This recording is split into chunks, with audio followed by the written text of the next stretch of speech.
story, Your Train Will Never Come. The orange teacup shuddered on its plate. Clickety-click, clickety-click, clickety-click. A train is heard.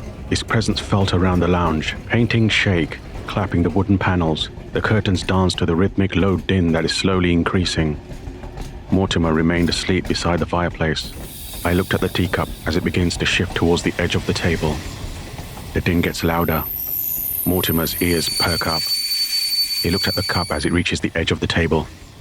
I pulled it back to the center just as the boom of the train encompassed the entire house. I walked out the room towards the front door. Mortimer followed.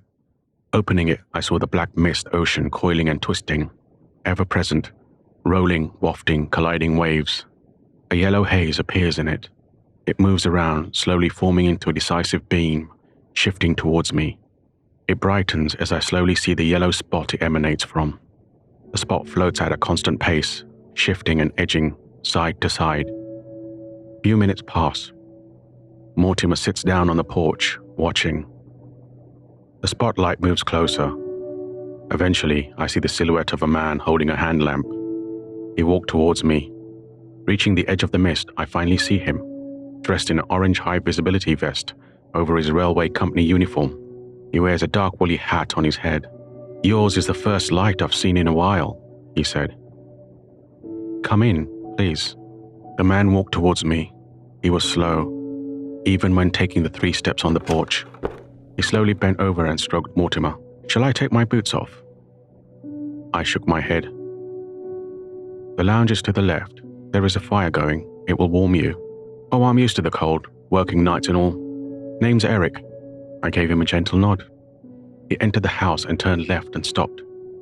I watched him look around my lounge as I sat down. "Nice place. Didn't expect it to be here.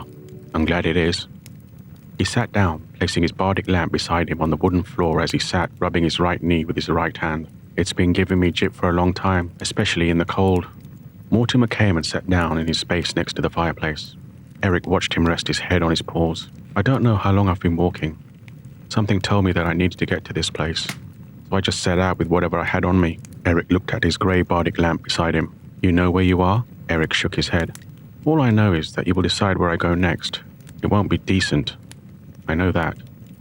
Eric looked at me. This was not a soul who had deep black pits where his eyes should be. "I never left the station. I remember it was cold that night and I was spreading ice melt with a wheelbarrow on the platforms. Keep people from slipping, you see. I could see my breath. It was getting colder. Clear night, I remember that. I was finishing up with spreading ice melt and I went to put the wheelbarrow back in the storage room. I looked at my watch. It was just after 3 a.m. My foot must have caught the frame or something. I went down, head first into the edge of the brickwork. Crack. Eric slapped his hands together. I was out, lying there in the doorway of the storage room. Mortimer remained inert, eyes closed, head on paws, near the fireplace. I never left the station after that.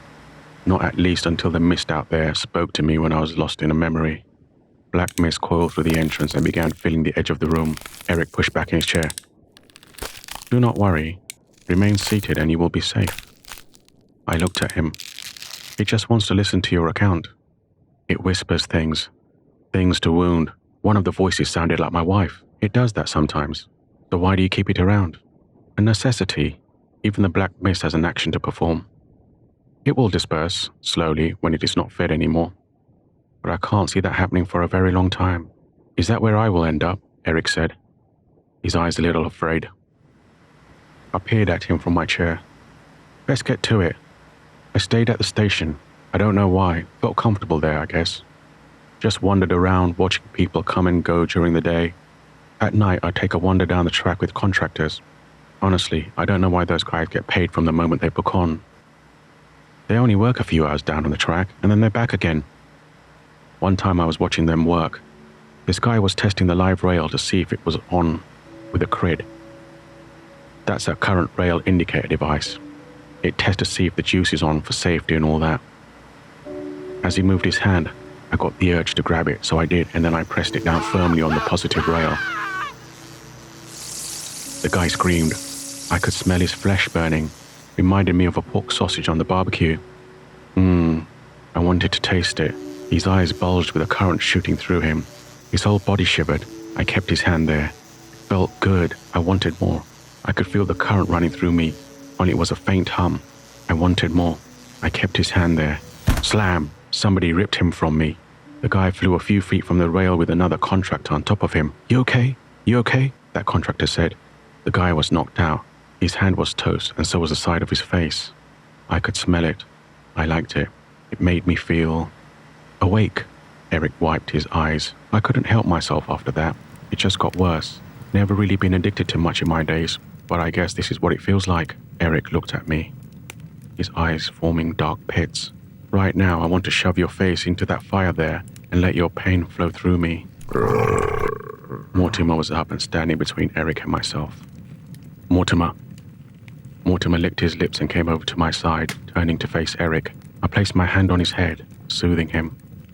It is remarkable how many times I hear something like you threaten me in my house.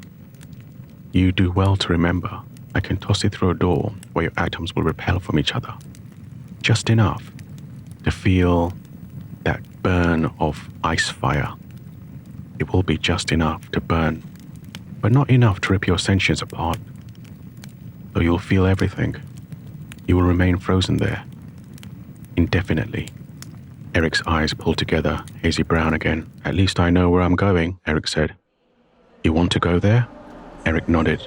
You know, it didn't even end with that guy's hand on the rail. I wandered around during the day on the platforms, customers boarding trains or getting off them, some climbing stairs, others using the lift. I just wanted that kick.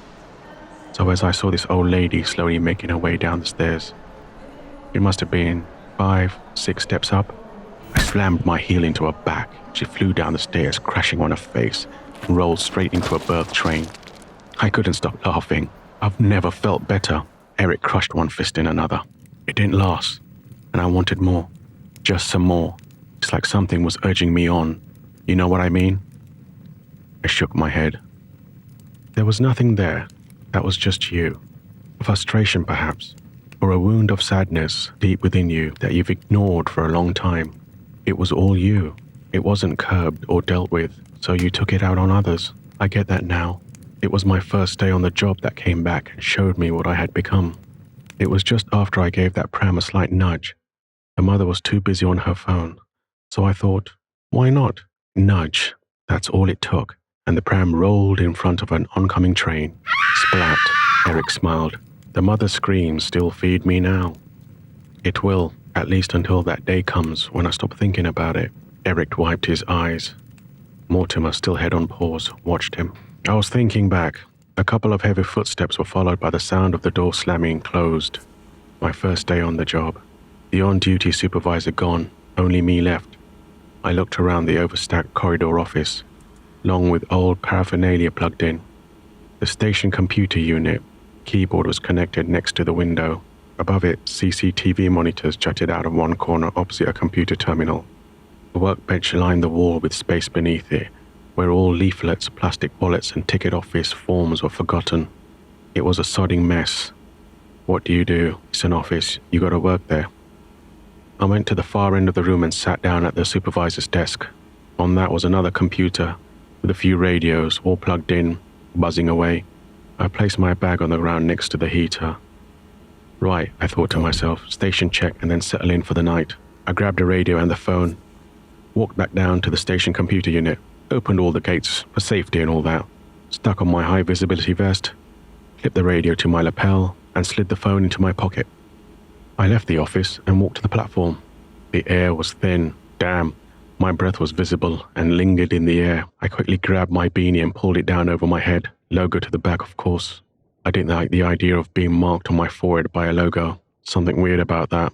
With a quick reach into my other pocket, I pulled out my gloves and slipped them on. Stepped astride, I walked, long gate, to the first door and pulled the station keys off my carabiner. Checked the door. It was locked. Looked inside. An old storage room. Yep, that's the one. Where that life ended.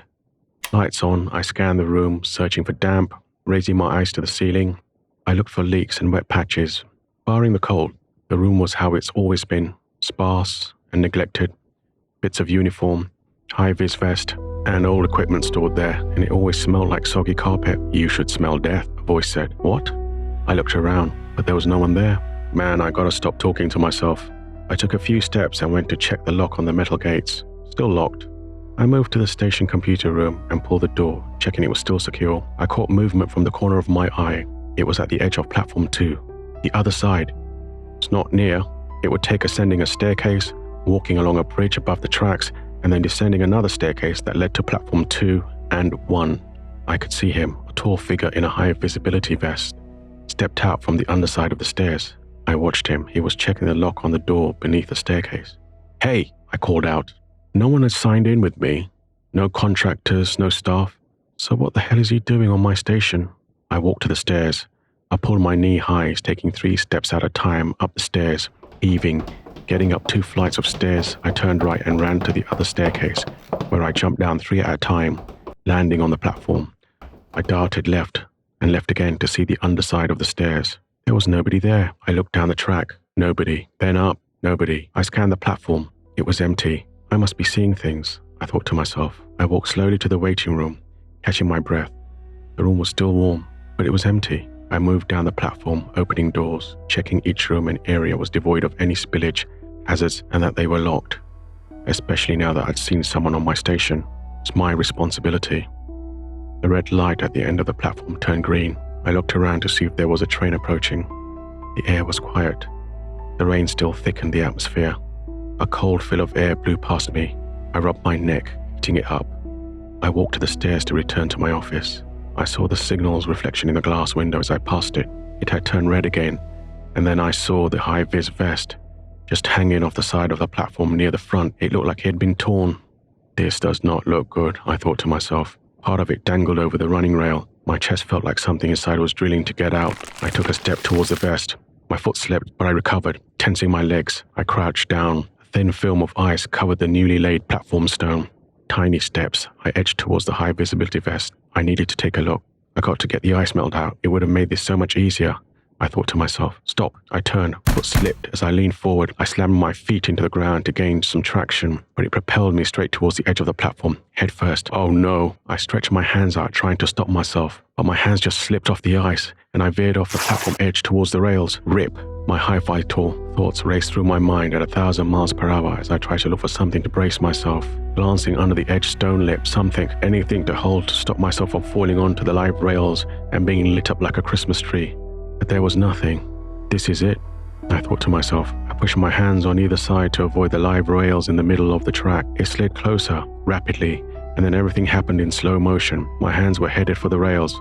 Closer, closer, closer. And then I just stopped. I hung there. I looked at the rails beneath me. I looked up and down the track. I just hung there. Then the retraction. I found myself pulled back onto the platform, sliding in reverse until my forearms laid flat on the paving stone. I turned around to find a tall man donning an old hi-vi walking away from me. "Hey, wait," I said. "You need to watch yourself," the old man said. He did not turn around. He kept walking towards the stairs. "Please, mate, hold on." The old man stopped. I watched him take a moment as if thinking to himself, and then he turned around. A peppered beard covered his face, unkempt. It concealed his skin to his cheekbones. He was old, perhaps 70, only his posture was upright. It felt as if I was standing next to a mountain that brimmed. His eyes gleamed. His beanie covered his forehead to just above his eyebrows. He wore the same uniform as me, only the uniform was much older than mine, more worn, even frayed. "Well," he said, his voice a low gruff. "I didn't know you were in today," I said.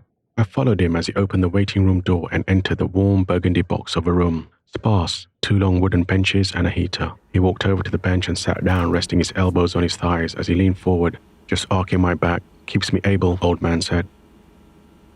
I sat down next to him. He looked cold, his hands pale, as if the color had been ripped from him. I knew he didn't work in our group, as I'm the only one on duty, and I'd never seen him before today. Perhaps he was turned around. Some of the old-timers who've worked for over 30 years find they can't leave the station, even after they have retired. It seems to be their worth in life. "Why don't we go into the office? I'll grab you a brew," I said.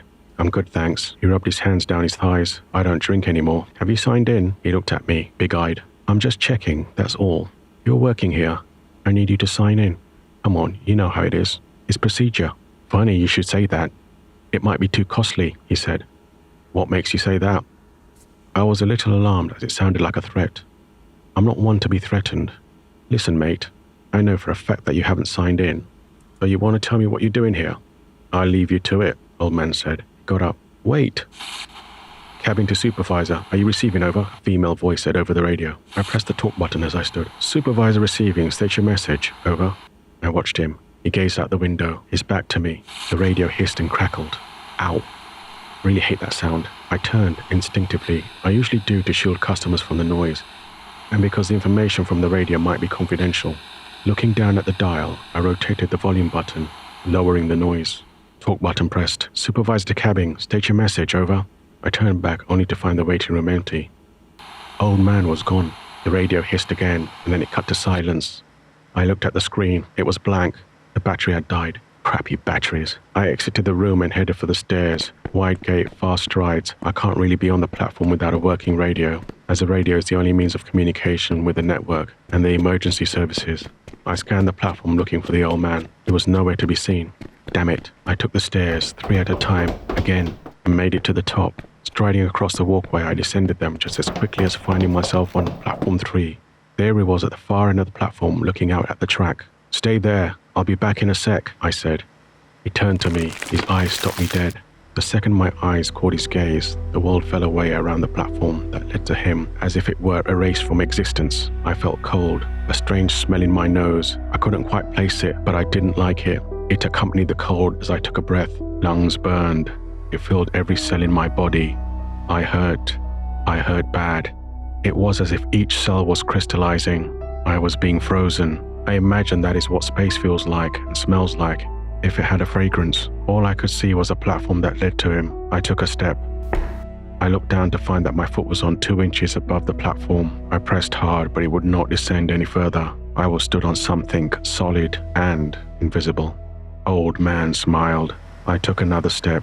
Mid-step, he turned away from me and I found myself on the platform at the station. It took me a few seconds to gather myself. My heart was racing like it was running from mercury fire. What just happened? I kept thinking to myself. I'm losing it. I looked for the old man. He was not there. I scanned both platforms. Then back to platform 3 when I saw movement about 50 feet beyond the platform edge. I noticed a high-vis vest, shimmering. Someone was walking along the rails in the distance. The figure crouched down at the cross-section of the tracks and knelt there for a while looking at them. Well, at least he's off my station, I thought, as I turned and walked back to my office. Around 3:22 a.m., I heard a tap at the window. I know, because there's a clock in front of me on my desk. I looked up to see the man standing there. I had an angry verbal bullet ready for him, hit him square between the eyes. Several strides and I was at the office door ready to pull the trigger as I pulled the door open and then I stopped. There was no one there. I stepped outside the door, scanning the ticket hall. The office door closed behind me. I walked around the gate line to the platform and had a quick look for him. What's this guy playing at? I thought to myself. Forget him, I said. I pulled my keys out and let myself back into the office. The kettle was boiling. I strode down the corridor and straight into the mess room to find him standing there holding 2 cups. Skimmed milk, no sugar, right? He said. He held out his right hand. The ring on his index finger gleamed, making me look at the red triangle set in it. Hey, I stopped. I felt cold. The color drained from the room. My right hand felt hot. I looked at it. It was burning. Ah! It was disintegrating in front of my eyes. The flesh was ripping away. Blood boiled, steaming. I could see the bones through my palm. Ah! A scream filled my head. I covered my ears to stave it off, but it was of no use. My knees buckled. My lungs contracted. My throat tightened. I couldn't breathe. Something was jammed in my throat. Each inhalation drew the room closer around me, sucking it in. My throat burned.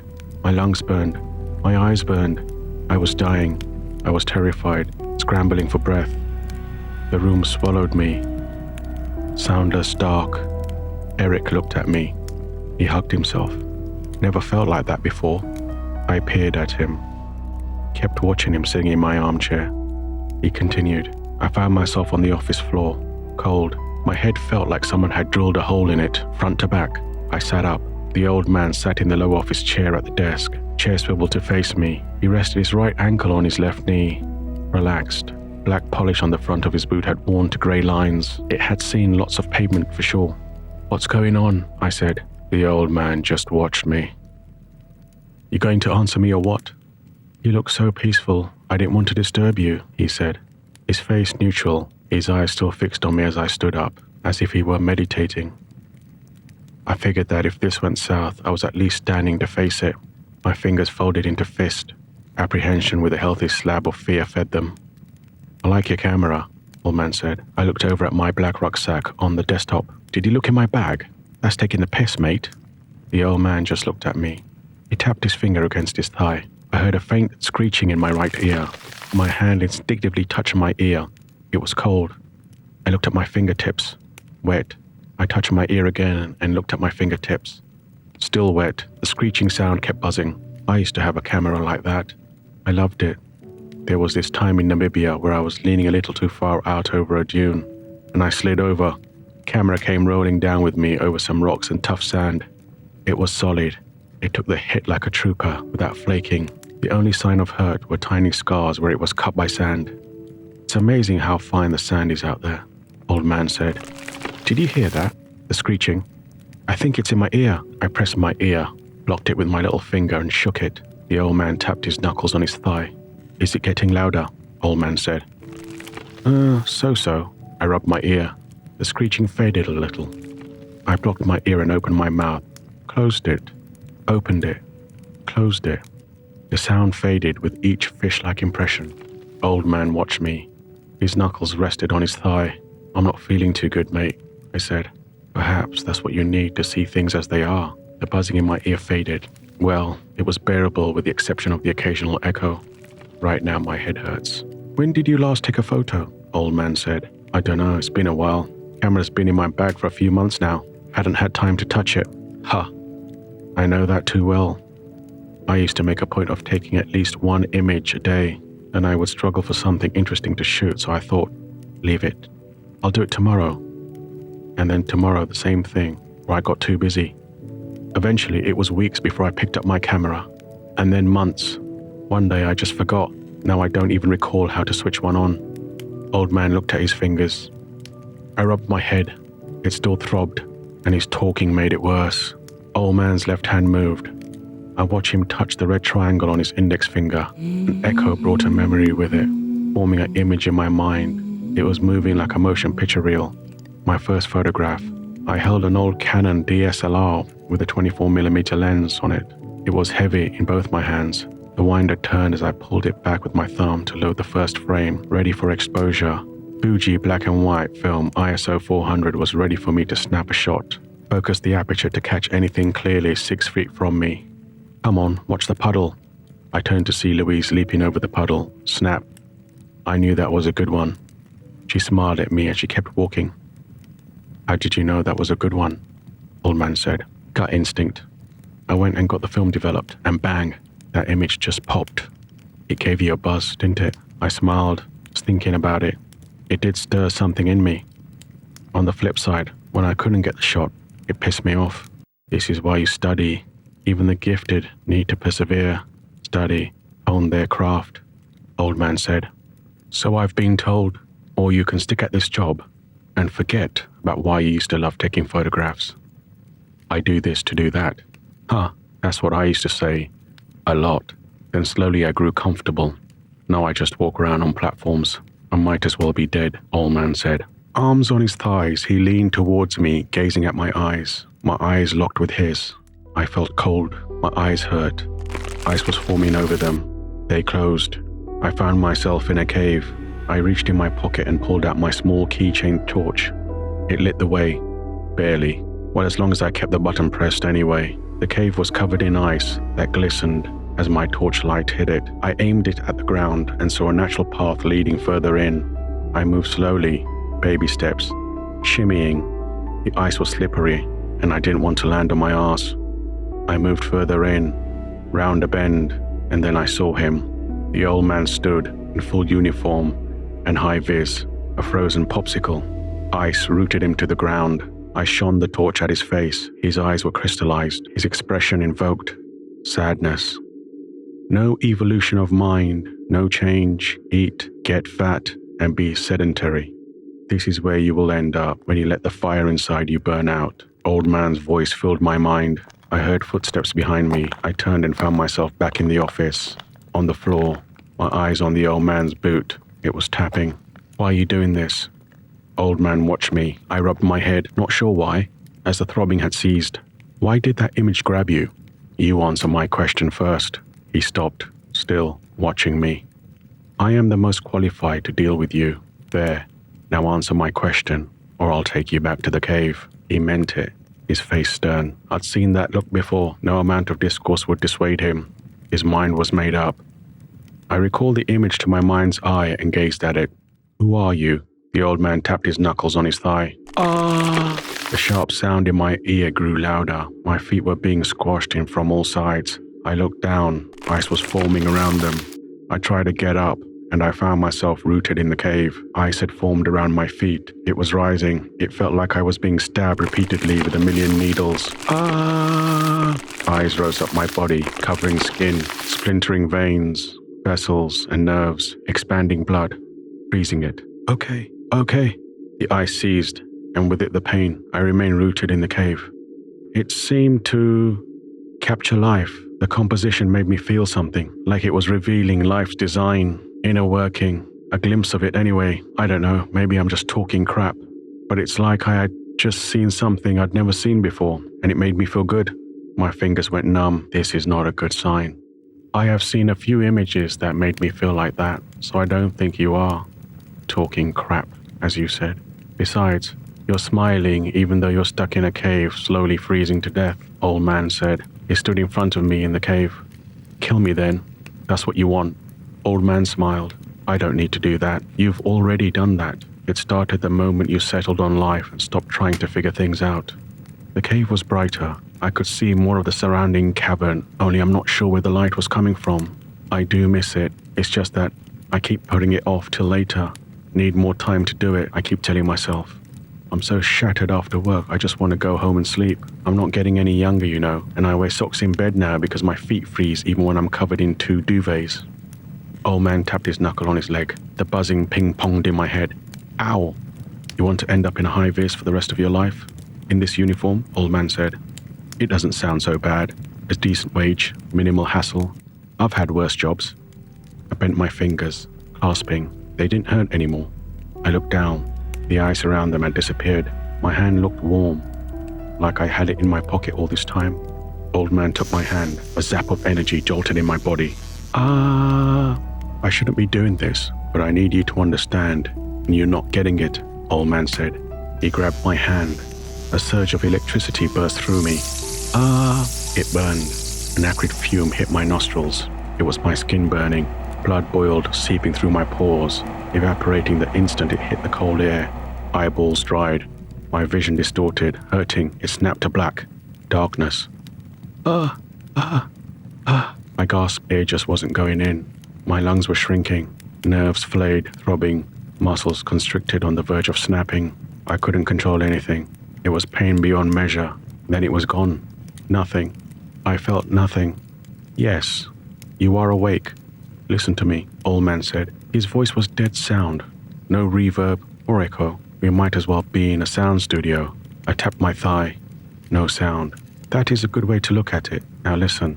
That is as much as it gets. Dull and empty. At first it is bearable, a speck in the pit of your stomach.